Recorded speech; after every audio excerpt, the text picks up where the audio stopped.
All right, happy art day. Today we'll be doing some cool stuff, some salt dough, some homemade Play-Doh. I've already gotten a couple emails from people that have already done this very cool stuff. Just adjusting my camera here so you can see my workspace.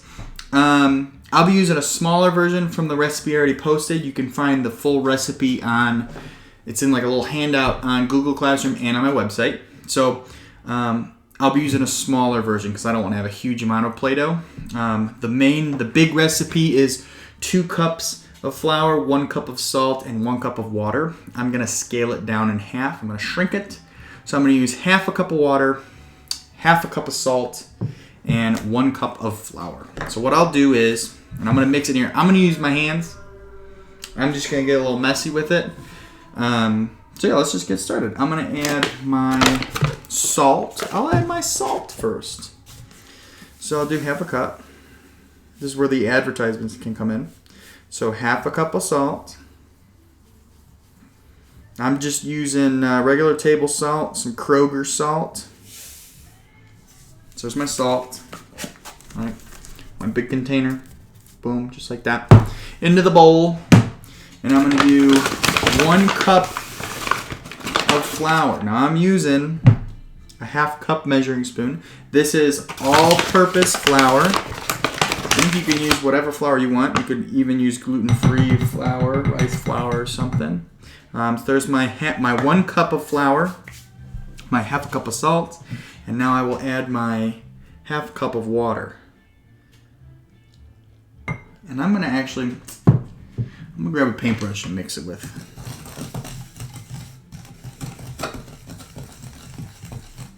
Let's give it a good mix to start. Add some more. Not all of it at once. You could probably use a mixing spoon and not the back of a paintbrush. I already stopped the video once because I forgot the measuring spoon. I don't want to have to stop it again. All right, so taking that off. Add the rest of my water. Here we go. Using my hand, we're going in. We're getting a little messy. It's gonna be fun. Okay, mixing up. You're basically making a dough. Right, now the cool thing about this dough is once I get it mixed, you can sculpt with it, you can press objects into it, and like I said at the beginning, this is basically, it's a homemade Play-Doh. Now my hands are getting pretty goopy, but that's okay. Once you have it all made, you can let the sculptures sit out and they'll dry. So if you want to make something that you want to paint with some tempera or acrylic paints, you could let it sit out for a week or 2 and let it harden up. Or you could bake it in an oven. So if you're going to bake it in an oven, it all depends on how thick your sculptures are. If they're super thick sculptures, then you're going to need to bake them. I do it about 350, on average like 20 minutes, but always watch it every 10 minutes. Mom, Dad, Grandma, Grandpa, whoever's going to do this project with you, just watch the timer and just check in on it. You're not looking to bake it, like you're not looking for color or anything like a cookie. Like you don't really want it to change that much color. Just enough for it to harden. Like I said, you could also let it sit out. So these sculptures, I made a little face and I pressed a little lobster in this guy. They're rock hard. That was made 4 weeks ago, 3 weeks ago. They were hard before today. So yeah, maybe 4 weeks ago. 3, 2. And here I've got my dough. Check that out. So now I've got my sculpture. I could sculpt with this. If you know what a coil is, or a pinch pot, or a slab, you can do all the ceramic sculpting we do in class, but now you're just doing it with your own homemade Play-Doh. Check that out. I'll move this little area right here. Now something you could do to take this to the next level is you can color it. So I'll take a little bit of it, and this is just some food coloring. We'll make a little, I'll make a red clay. A red Play-Doh. If I can get this out of the box. Whichever one comes out first. I got it. There we go. Alright, so I'll do a red one. So what I do is I make a little divot.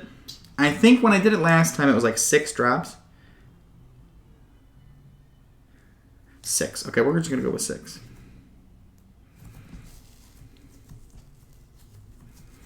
Pushing it in on itself. Ooh, gross. Mix it. Get it off my desk. Again, if you're doing this, do it on like a cookie sheet or a counter that you can wipe off. I'm doing it on my art desk, so I'll clean this after I'm all done. And you can see it's starting to change colors. Mixing it up. I'm just rolling it in my hands.